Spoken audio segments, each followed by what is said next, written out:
তোমার জীবনেও এমন একটা সময় আসবে যেখানে তোমার সামনে দাঁড়িয়েই তোমাকেই কেউ না কেউ বলে বসবে যে তুমি তো অনেক বদলে গেছো, আগের তুমিটা তো আর নেই।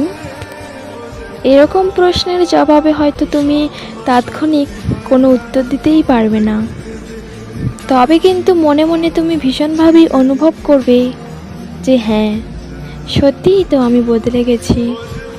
কারণ এই বদলে যাওয়াটাও তোমার জীবনে ভীষণভাবে প্রয়োজন ছিল, না হলে তো তুমি নিজেই শহরের ধুলোর মতো শহরেই মিশে যেতে, নিশ্চিহ্ন হয়ে হারিয়ে যেতে।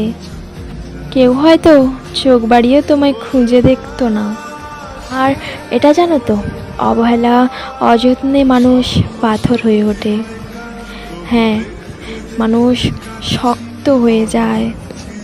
মন যখন শরীরের মতো শক্ত হয়ে যায়, তখন সেই মন থেকে আর কিছুই পাওয়ার আশা করা যায় না, কোনো পিছু টান থাকে না, আর কোনো উপেক্ষা তাকে অপেক্ষায় রাখে না, তাকে আর কোনো অবহেলা ভাঙতে পারে না।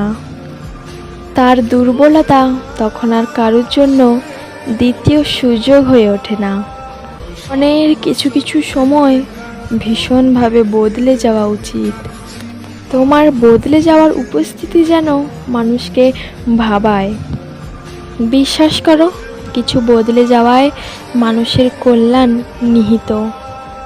এই জীবনে সুন্দর মুহূর্তগুলো কারোর জন্য না বিষাদে ভরুক, ওর যত্নের আশায় তোমার অপেক্ষা তৈরি না হোক।